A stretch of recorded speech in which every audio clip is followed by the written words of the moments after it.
It's another Tuesday. Billy Allen checking in here. Open season. You know where to catch us. You just pump us up there on Facebook. Or you can call us. 617-702-2542 as we're bringing you everything from a big week. And we got a full plate on a Tuesday here. I've got Brian Murphy to my left. Hey, everybody. He's the guy who makes everything run right here. Now let's just get into it. Eli Manning finally benched. I mean, I got to be honest, the way that Daniel Jones played, I think everybody looked at it where Daniel Jones, a lot of people questioned that pick at first. Stats at Duke weren't so good, but he had a good preseason. Kind of pushed Eli all the way. I thought he'd ultimately get in there at some point, but we see Eli Manning benched. That's going to end. We saw them kind of mismanage Eli, benching him for Geno Smith a couple of years ago, and obviously botched that. But Eli Manning getting benched, and we'll see. Is he going to be a backup there? Is he going to move to the Jets? Play a little bit for while Darnold's out. All kinds of things buzzing around as a bunch of things going on with the good quarterbacks in the league. Ben Roethlisberger hurt, going to be out the entire year this year. You think he's going to come back for 2020? The Steelers are saying yes. I guess I'm not as sure. Ben Roethlisberger is a bit bigger, a bit older. Is he really going to want to go through a rehab at this age and come back and be able to come back at the level that he's played at? Because he's another guy. We keep seeing it. The amount of hits you take, you just don't last. So Ben Roethlisberger out for the year. Does that open the door for a Kaepernick discussion? We'll see there. So, Interesting thought there. Right? Well, there's a lot of quarterbacks falling down left and right. So Drew Brees is going to be out 6 weeks at least. Cam Newton is off to a horrible start, not only with his fashion, but his play on the field. My God. I feel like he just kind of pushes the envelope with how ridiculous he can look after every game, and especially after a loss. Just put on a suit or something. But Cam Newton really hasn't been able to hit any open targets through the first few games here, and you almost got to wonder, is Cam Newton starting to face the effects of running straight into linebackers for the last 7 or 8 years? He scored 15 touchdowns as a rookie, but he's definitely taken a lot of pounding. So Cam Newton, we mentioned it, Sam Darnold's out with mono, Drew Brees. So a lot of quarterbacks with injuries, and I think we got to pick it up with the Patriots as they absolutely smashed the Miami Dolphins this weekend. Not like a lot of people had predicted otherwise. I had said here that it was going to be a little bit closer than you might have thought, but the Pats really putting together the crazy thing about this team is with the way that they're stacked offensively, it's almost, you could make an argument that their defense is even better than their offense. I think they're the slightly more complete unit. They got depth at more of the positions. They got raw talent, I think, across the board in every position group. So, yeah, absolutely. But it's just like so many people kind of look at this Pats team. They'll be like, oh, the offense. It's almost like the defense is kind of driving the bus here. They were really able to force feed Antonio as well, which, I think everybody thought that was going to be key kind of in the first game. It was like, can they kind of stomp the Miami? Can they beat them while they're trying to force feed Antonio? And they ultimately didn't throw it to him as many times as I thought they would. But there was that one drive there, I think it was in the first quarter, where I think they went to him 3 straight times. I think he was the only guy targeted on the drive. So sounds like Troy Brown is his mentor right now and, trying to get him up on the playbook as fast as possible. But allegations keep coming out as another allegation comes out this week, and just more and more starts to pile up on Antonio Brown. And you wonder, how much can the Patriots take? And I think we have a little bit of sound on that. On Monday, Robert Klemko of SI.com had a story that shares a lot of additional details that weren't previously known about Antonio Brown's legal issues. He's been sued a lot. He's got a reputation, allegedly, for not paying bills, for getting into business deals he doesn't follow through on. There's also another woman who has made some allegations of misconduct, not as severe as the allegations made in last Tuesday's lawsuit, but it's another data point. It's another person. It's someone else the NFL may want to speak to as part of the investigation that's being conducted regarding Antonio Brown. And at some point, the fact that there are multiple people making accusations about Antonio Brown could make those accusations more credible than they would be if it was only one person. And, you know, we've kind of lost sight of the fact, guys, that because Antonio Brown had a big game and everything seems fine and the NFL let him play, there's still a chance he ends up on paid leave. There's a chance he ends up being suspended. A lot of this is going to be determined by the investigation. And so there you have it right there. And I mean, I would say, you know, they put it right in context with kind of where I would say you have just, it's more data points really on the spectrum for Antonio Brown, for the Patriots. They made a few excuses, or, you know, people have tried to justify the signing as much as they can.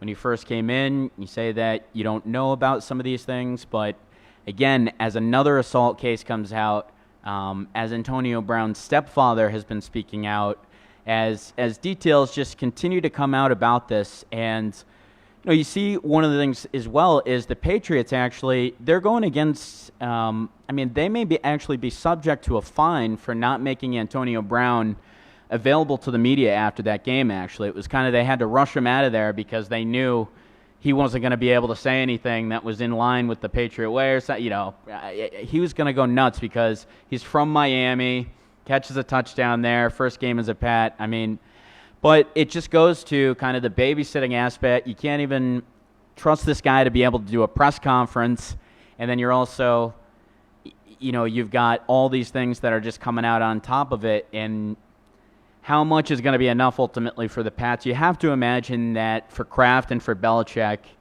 it's definitely starting to boil up to some level.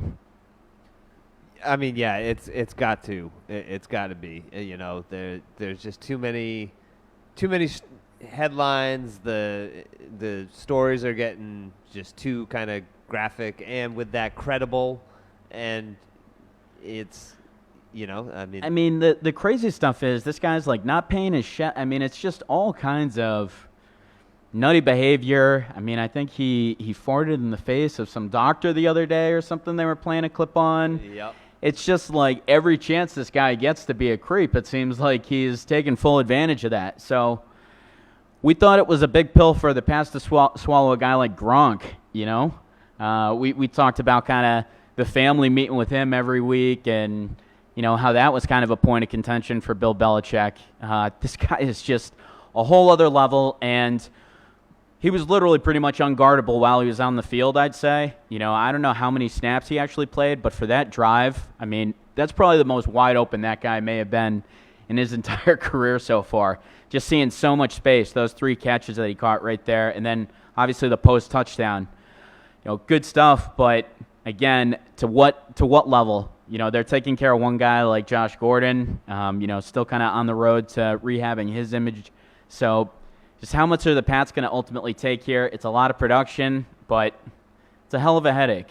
So if you're a Pats fan or, you know, a fan of the league, Antonio Brown, you know, what do you think is going to happen here? It's not looking like this guy's going to be able to play by the rules for 16 weeks. No. Yeah, no way. And I got to say, when he first came out, you know, or first came over, I definitely thought he was probably going to be able to do it. But the measures that they're having to take, not letting him talk after a game, things consistently coming out, I just think it's a very large distraction to a team that really didn't have many. I mean, the only distraction was kind of the year-to-year status with Brady. But once the season starts, a lot of people forget about that. So it's just a lot to add to a locker room that had done everything kind of to get younger. You know, they've got good leaders in there.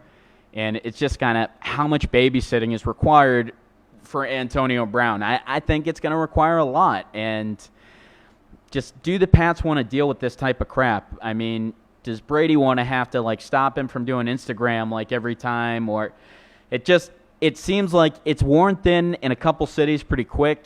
And through a couple games, I'd say that, it seems like the Pats are putting in a lot of effort to make sure that he stays quiet. Yeah. Yeah, so, I mean, it's just like, what do the Pats do? They're typically a team that gets ahead of all this stuff, and especially with the second sexual assault case coming out, we all know that nobody's guilty until the court of law, but things just aren't looking good for what's adding up here for Antonio Brown. And you just got to assume that the Pats are going to get close to a point where they're going to have to cut bait with this guy. It kind of comes a game of, there's seriously memes out there where it's like 24 hours without an Antonio Brown incident, and you haven't been able to publish too many of those memes lately. It's just been, he's out there every day for something even more ridiculous. And is it going to hit a breaking point for Belichick and Kraft? I have to believe it does. It also just doesn't even seem necessary, really. It seems like the Pats have really created an offense where they're able to go to all their quick reads. Brady's really able to get the ball out quickly. They have a nice power back in the young guy there, Sony Michel, and they've got a great catching back in James White. So it's like they can really offer so many different looks. And I think the offense is really tailored to kind of Brady's precision passing. Now, does it help to have a guy like Antonio Brown who can get that open? Sure. But, again, it's just a lot to take on for how much is the net. I think the Pats are probably your favorite to win the Super Bowl regardless. So, again, how much of a distraction is this going to be to other guys in the team? Just enough of this crap. So, we're going to have to keep watching that. We'll be on kind of Antonio watch, as it really hasn't been tough to be because he's pretty much headlining TMZ, whatever. You honestly can't get away from this guy, and I've just got to imagine that's an itch that Belichick and Kraft can't scratch right now. I got to imagine that's pretty frustrating, especially as they try to always kind of work towards that team. They get quieter as the season gets on. They get more and just adding this variable, it's just, it makes T.O. look like the ultimate professional, really. Right. It's just, so there you go. There's the Antonio Brown talk. More things coming out about him. Now, the other biggest news for me, aside from Eli dropping off, is the fact that, you've got the corner down there, and Jalen Ramsey talking about that, they're pretty much, he got in a fight with Doug Marrone on the field. And they say pretty much anytime there's anything like that, you're going to be traded out pretty soon. So Jalen Ramsey, 24 years old, arguably one of the best corners in the league. Not saying necessarily that the Pats get him, but sure it'd be captivating. And it's also kind of captivating where he ends up, because if he goes to a place like the Chiefs, I'm a lot more scared of the Chiefs than I am probably right now, because that defense has added some pieces to it. We all know they have a high-paced offense, so if they can start to lock down some of the receivers, we all know they have Tyrann Mathieu, who gets his hands on a lot of balls. So, I don't want to see that Chiefs team get any better. I think that even if the Pats were to face them, I don't think it's, quite in Foxborough. I don't think it's as easy as everybody makes it seem like it would be. Mahomes is throwing 4 touchdowns every week like it's nothing pretty much still. Yeah. And still just makes it look easy. So we'll see with that. And but ultimately, he's also in his last year here. So is he gonna whatever team he goes to? I was thinking, is he basically gonna make them rip up the contract and sign for huge dollars right now? That's what I'm wondering. So does he force his way to a team like the Raiders or something like that? And it's like I kind of see him either getting traded to a contender, shutting up for the rest of the year, or probably going somewhere to secure that big money. I mean, even in his conversation Sunday after the game, he's talking the whole time about how he's happy that this guy got paid, that guy got paid. I mean, he knows that he's worth the money. So, you kind of wonder there, is he going to cling on with a contender, or is he maybe going to go to some team that's building and make them rip up and kind of sign him to a blank check? So Jalen Ramsey, definitely a guy that we probably can't even play clips of too much on here. Going to drop a couple S-bombs or whatever the hell. But really passionate guy, and I really don't mind a guy that trash talks that much. It's more if you're doing crap off the field. If you're passionate about the game, you really just want to get in there and play. I really don't have as much of a problem with that, as there's so much stuff that happens off the field. It's like these guys that are super passionate to play the game, I mean, that's like the last thing I could care about compared to how many other things guys are doing off the field. So give me a guy like that. I think he knows he needs to get paid, but ultimately he's going to produce at a really high level, and he has every single year that he's been in the NFL so far. So 24-year-old cornerback that's out there on the market. Can't imagine that there won't be a lot of teams in on that one. The other thing here, too, is Dolphins. And we've got somebody ringing through here. Hi, you're live on Open Season. Who do we have? Hi, this is Mark from Marlboro. Hey, Mark. How's it going? Friend of the show. And actually, first time calling in. How's it going, Mark? What's on your mind tonight? First off, thanks for having me, Bill. Of course. Always like listening to your show and your takes. I was sitting at home last night watching Monday Night Football, and I was thinking to myself, how are there so many bad teams in the NFL?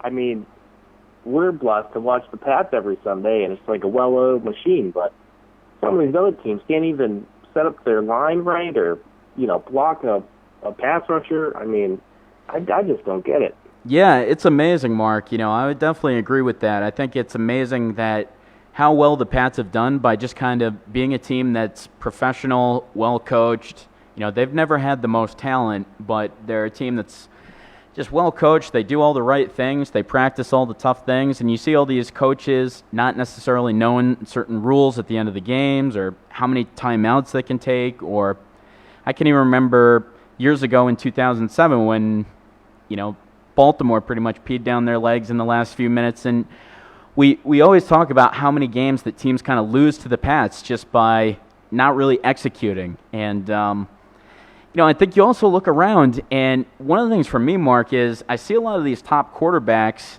and it seems like there's kind of going to be a gap here where there's not really those guys like Brady, Breeze. Those guys are starting to get a little bit older, and the NFL's kind of got like a talent gap almost that they need to fill in there. So many of these teams have been led by the quarterback.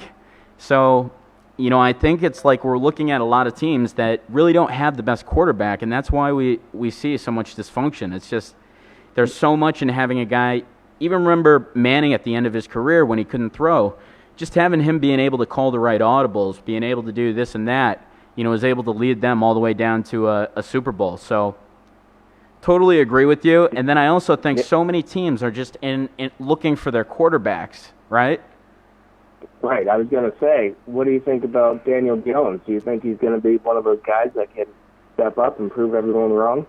I think Daniel Jones is actually going to be pretty good. I was saying earlier that Daniel Jones, there was a lot of kind of criticism about his numbers at Duke, but they said that he ran a pro-style offense, said that he got the ball out quickly a lot.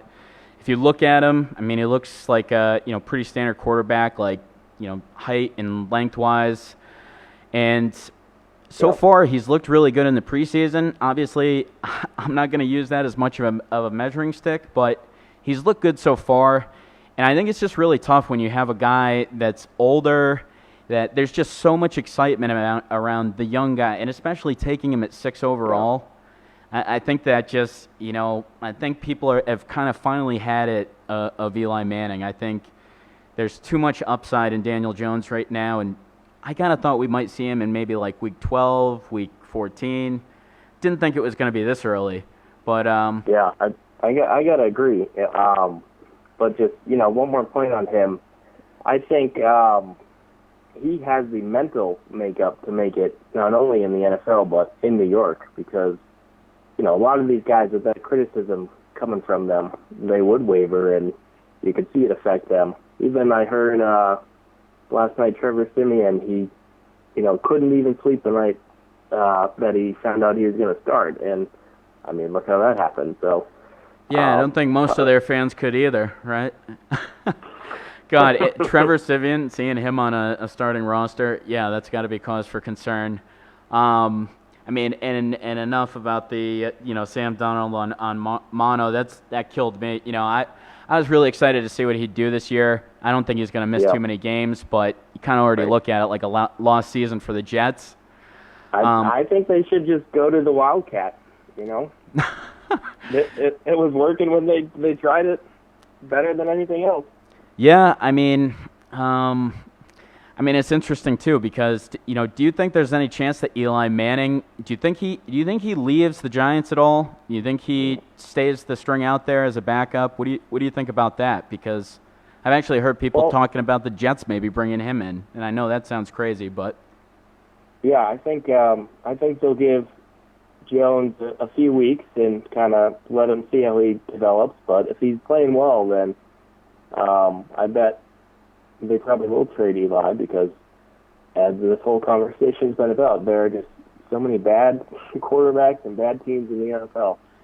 I know. Look how many the Broncos have just stacked over the past years, like Trevor Siemian, Paxton Lynch, just all these guys. Who was the guy they signed to the enormous contract that can't even remember his name right now, but it was Brock Osweiler. I mean, it's just like they have just been piling up.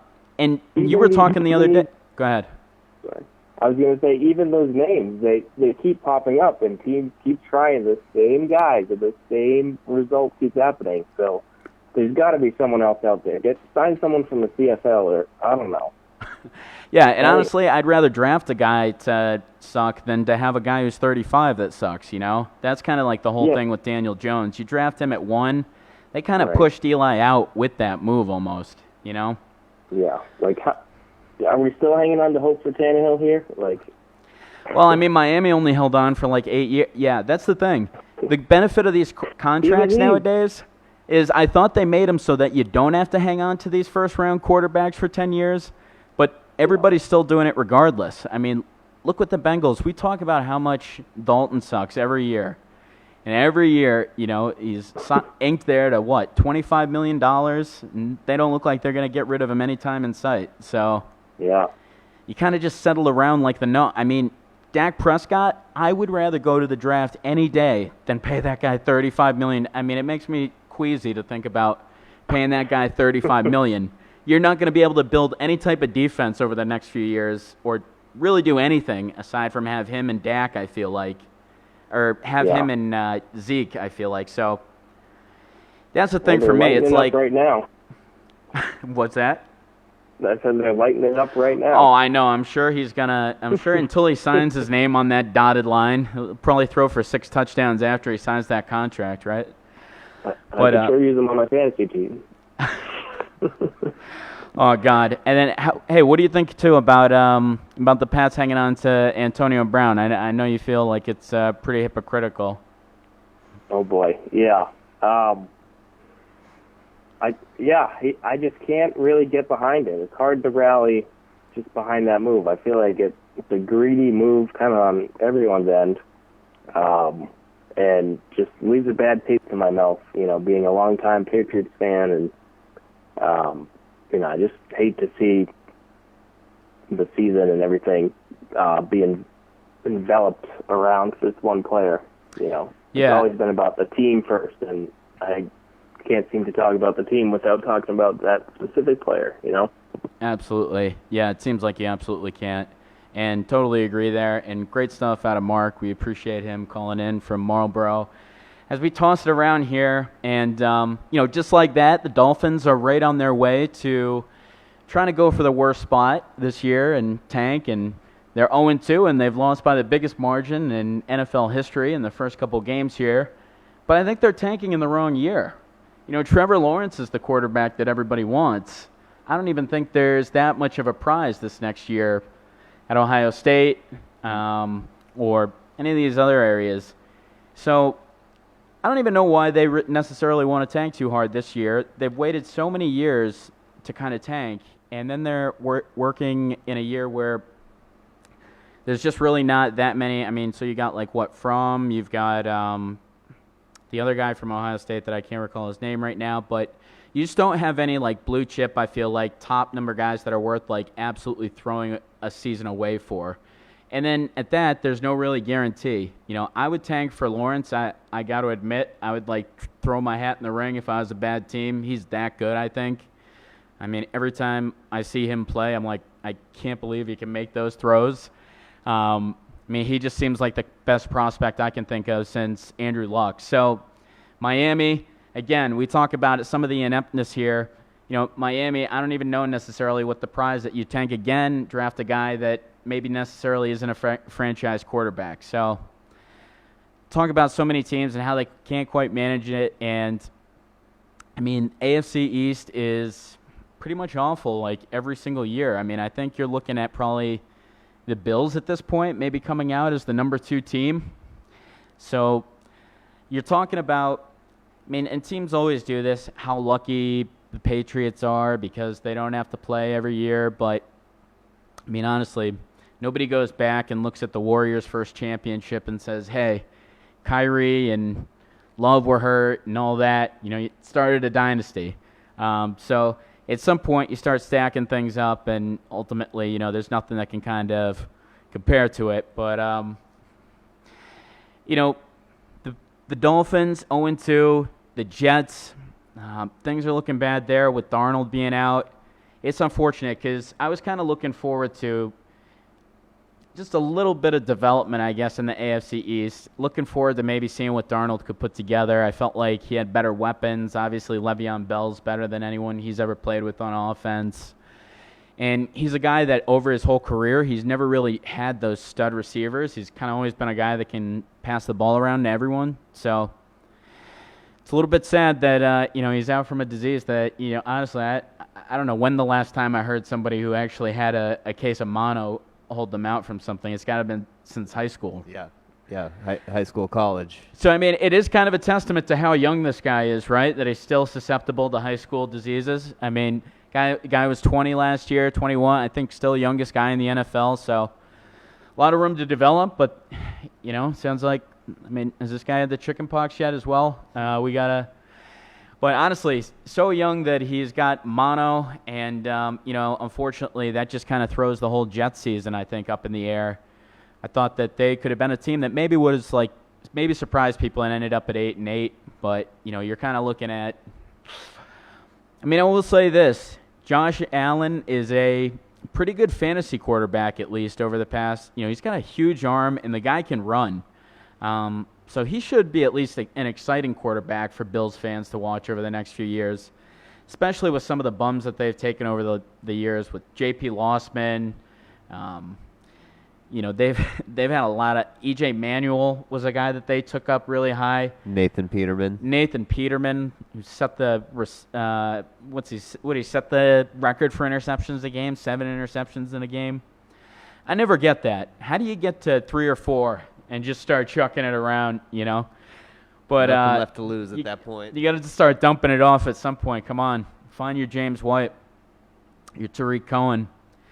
Now, as we're still staying on the NFL, Adam Vinatieri, a guy that's been ageless, faltering a little bit in his age 46 season. I mean, he's allowed to,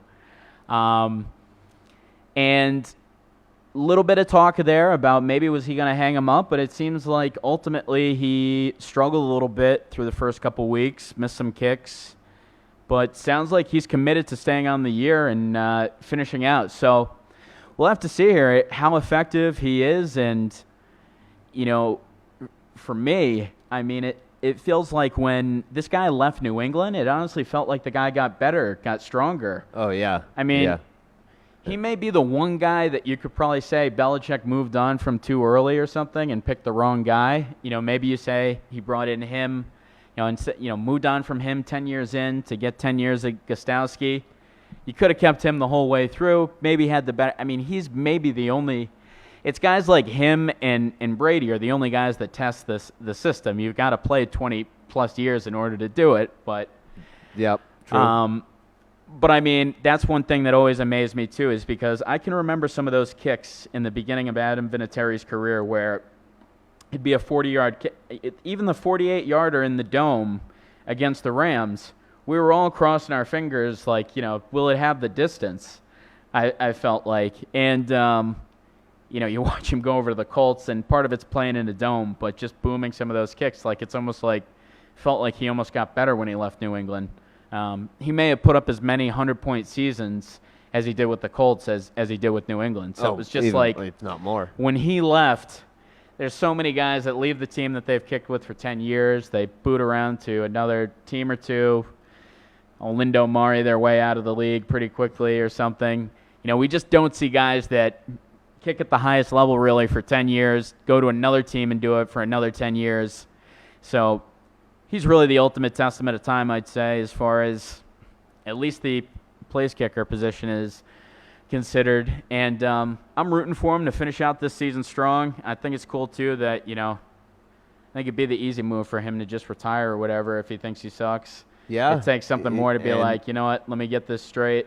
Yeah, and I mean the more interesting perspective is the Colts, and how fully their hearts are in this play out the season decision. Well, I mean, for a team that hangs banners for, just getting to an AFC champion, anything will excite those guys. Yeah, no, for sure. I mean, I guess if any team would go with sentiment over, the players' production, it would be the Colts. Of course, yeah.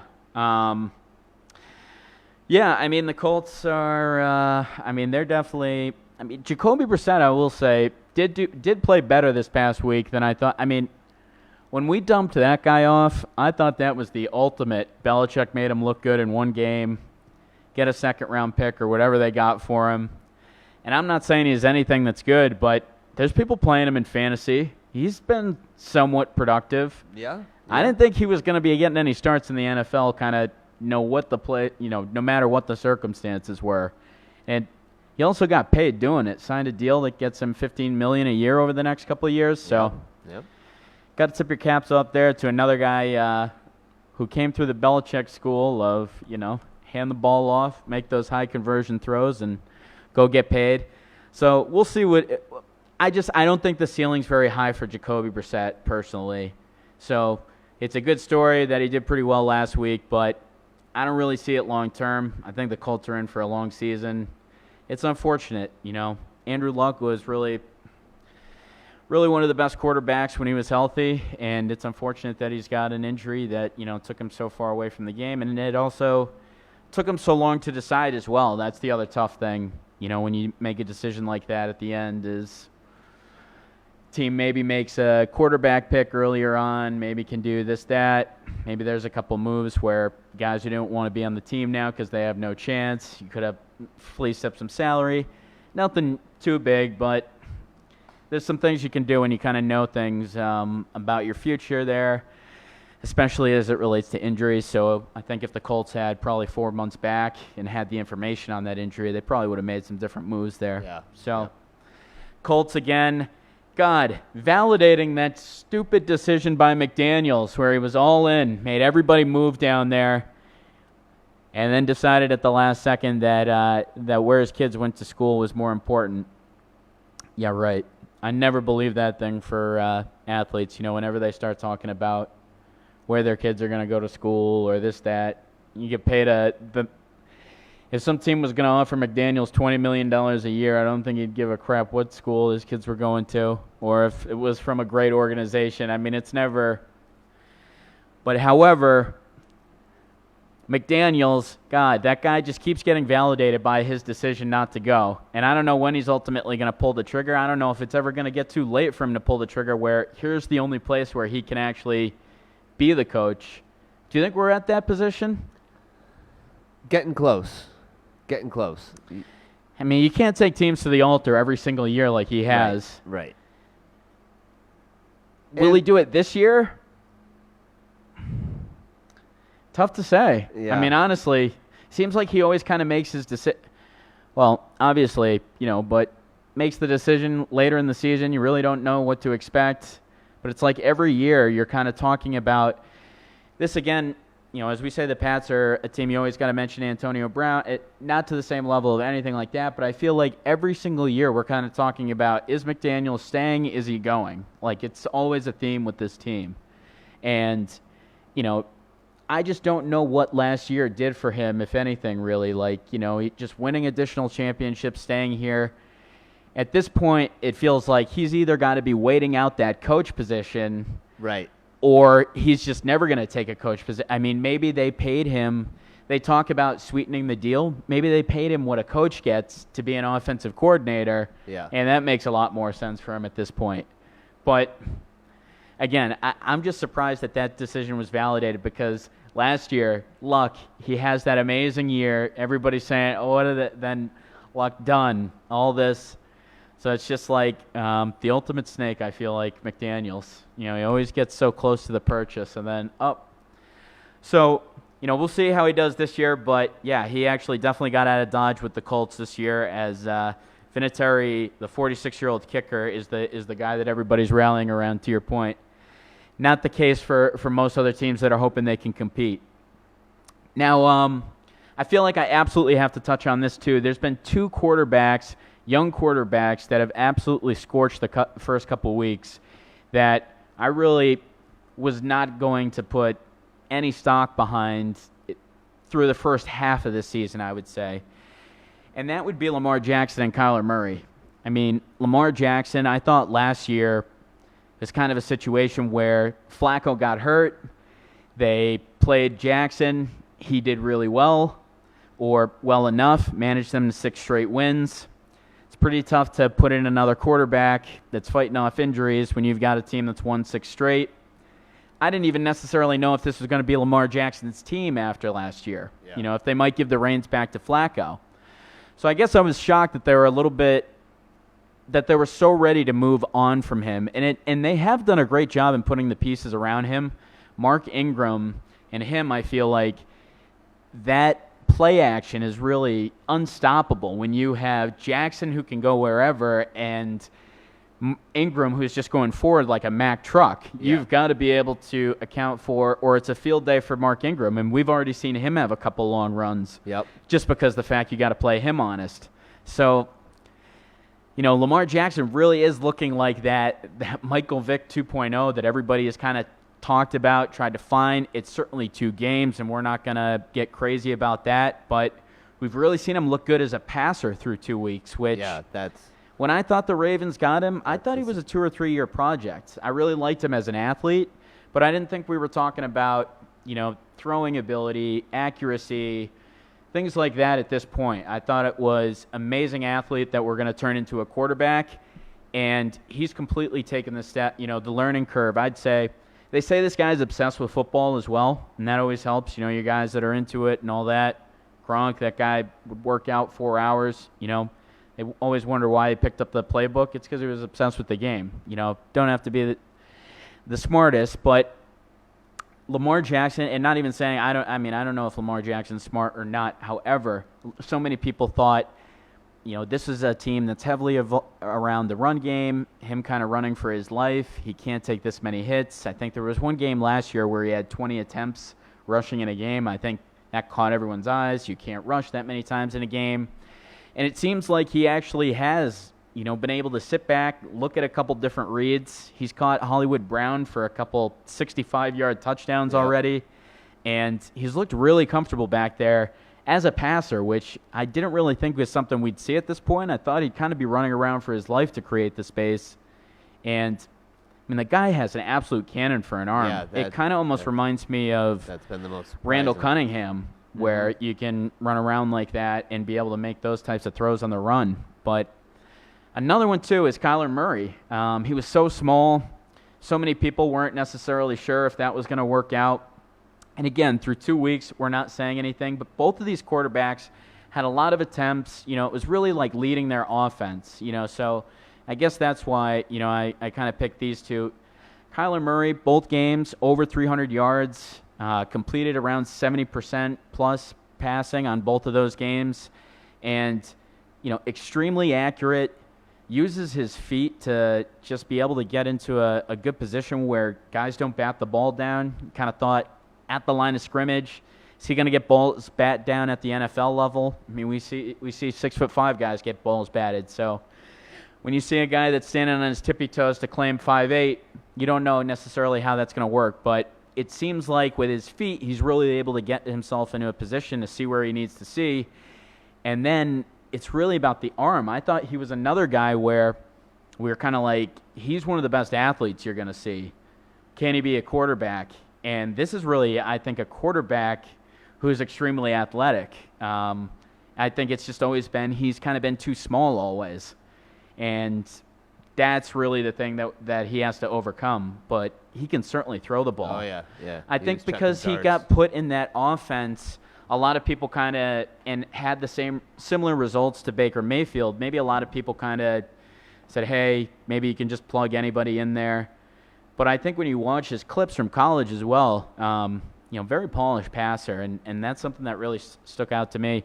Again, there's only one other rookie that's gone over 300 yards in his first 2 games. That, of course, was Cam Newton a few years ago, who, I got to say this, Cam Newton looks like he's falling off. He sure does. It's early in the season. Feel like we have to qualify everything with this. But Cam Newton seems like a guy that maybe he's at that level of taking too many hits, because I think he was a guy who really had to use his athleticism to be a good he can throw the ball, but he can't throw the ball accurately. He's always struggled with completion percentage. He's always been closer to a 50% passer, but it's like when he connects or when he can rush 15 touchdowns a year as well, I mean, that's a really tough threat to be able to guard. And it seems like now that his mobility is lacking, it seems to really have inhibited his effectiveness. And they keep saying, no, nothing's wrong, no, nothing's wrong. You listen to Ron Rivera after the game. Something's got to be wrong. And it's either got to, I feel like he's hurt or things have started to accumulate. Now, can any team turn around an 0-2 performance? Sure. But he has just, some of the open throws he's missed to receivers, I'd say, are the biggest thing that stands out. I mean, I think one of us could have sat back there and completed a couple of those passes. And, I mean, just a lot of space on that offense this week. And, I mean, quite frankly, he just looked horrible as a passer. It was almost like one of those Vince Young games, kind of like towards the end, too. Another guy who really kind of created things around his athleticism, and just like, oh my God, this guy really can't pass. So in a league where everybody's going closer and closer to the 5,000 mark every year or over it, you got to be able to have a vertical threat. We've seen a couple teams, the Pats here, Dallas, we've seen other teams try to go around a running game, but at some point you pretty much need to go vertical. So with that being said, OBJ had a hell of a night last night going vertical. So much talk about him because of the huge trade from the Giants and all the drama there, blah, blah, blah. Did they want him? Did they not want him? It's hard to say you don't want somebody when you sign him to a $100 million contract, I find. But, words back and forth when he left town, and then all this hype in the regular season, doesn't really go to camp. And, big persona, can he make it work? Not saying that he necessarily has, but had a great night last night on Monday Night Football, made 2 really highlight catches with one hand, and, kind of got back to the OBJ that we're used to seeing coming off that injury. Even his first week, he was pretty solid, 7 catches for 70 yards, but last night, was kind of when we saw that OBJ factor. I felt like it had been weeks since we had seen OBJ. He wasn't quite the same as he got. Take over a game. Absolutely. And just being able to go to him a couple of those times where he makes the play over the receiver. And the thing about him is he's not a big guy. He's 5'11", 200 pounds or so. He's not the biggest guy, but he can absolutely go up there and get it. So an acrobatic guy, kind of reminds me of like a smaller Larry Fitzgerald almost, But, a hell of a night out of OBJ. silencing some of the doubters last week that got him all over for the watch. It just feels like there's so much crap around that guy too. It's the boat, it's the I'm doing GQ magazine, and it's like, where does football rank on this guy's list? I mean, the fact that he's so good still Kinda shows makes you up for it. Yeah. it still shows you how amazing he is. But it's like you feel like football is probably like within a list of 20 things he checks off during the day. So that's my thing with OBJ. I know he's obsessed. I know he works hard. But it's just like these guys who are trying to be celebrities at the same time. You always wonder a little bit about that. Somebody who's wearing a $350,000 watch, I just feel like that's during a game. That's just noise you don't really need, especially for a team that's young, first-year head coach, and their quarterback has made enough noise for the next 5 or 6 years, especially in that division. So, I mean, guess we see some good things out of OBJ in Cleveland last night in a game that was a little bit more lackluster than we would have liked to see. Trevor Siemian getting the start there rather than Sam Darnold. I think that could have been a pretty nice showing of two quarterbacks with good futures over the next few years. Not Trevor Siemian. So, Who then gave way to whatever his name, Falk, was. yeah. I mean, it was just they've got to cut down these games. I say you keep the Monday night game. You got to get rid of the Thursday night games. I mean, I think we've talked about it before, but there's only so many quality games you can spread around. Is the NFL really losing that much to take away the Thursday night games? Are they losing that much? I mean, I get that over the season it's probably, $2.5, $3 billion, whatever. But what if they just put all the effort towards putting those games in primetime spots on Sundays or Mondays? I feel like the Thursday night is so unnecessary. And then, last night, to your point, we're watching teams ramble off into their third quarterback. I mean, how many games do you want to see that? Yeah. Well, I mean, like you were saying, though, it was at the start of the season, or, it was an intriguing matchup. Yep. You can't. Yep, and that's the sad thing for me. How can you think somebody's going to get mono, sad? How can you be sad, I guess, do you almost, feel bad for the Jets this year, kind of? No, not at all. No? Okay. Because I guess I won't come down and be that sympathetic, but you thought they were actually going to string together kind of like a feel-good year almost. I thought they were going to be 8-8 or so, with Sam Darnold behind the helm, with Le'Veon Bell. They've got pieces at defense.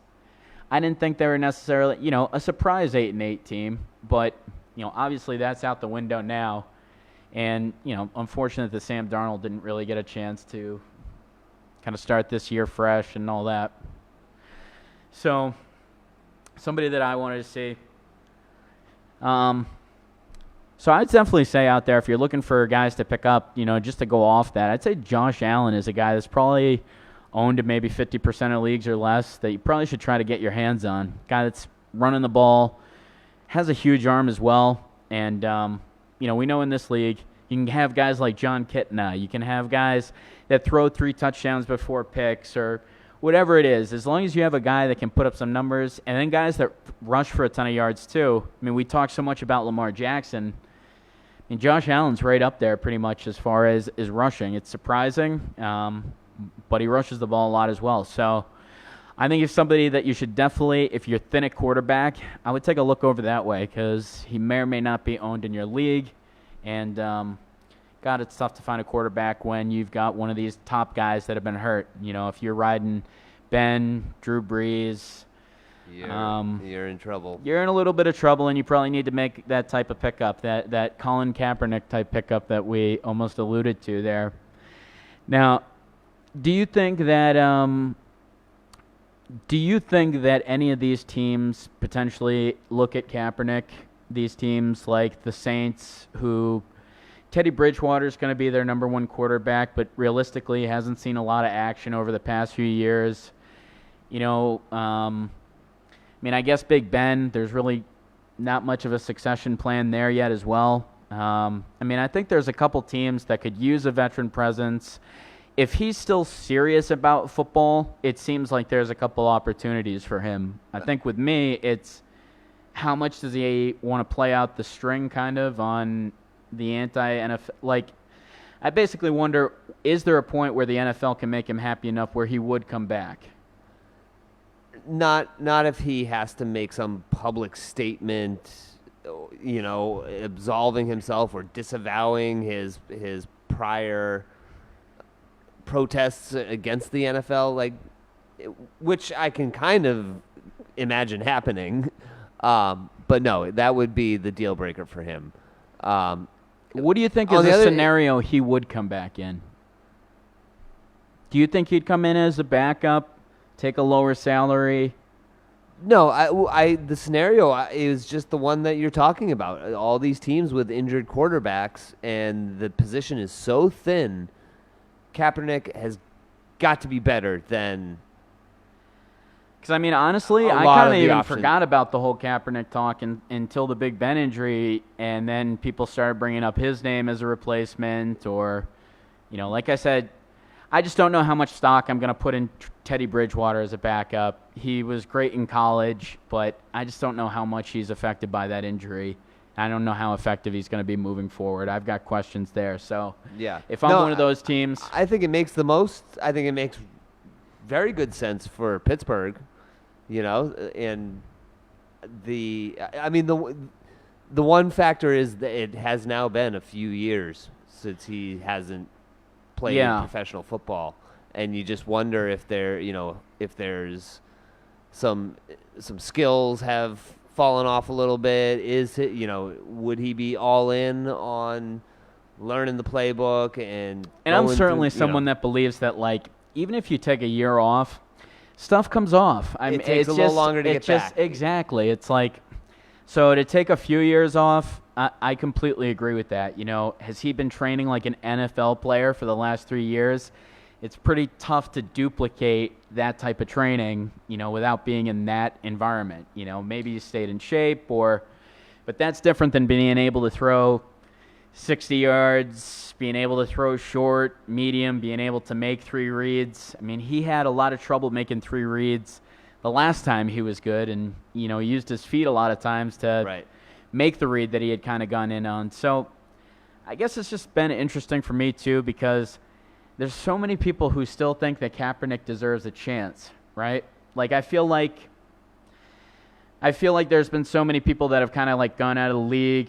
They've been kind of quick to, you forget it's just next man. How quick did Indianapolis forget about Peyton Manning?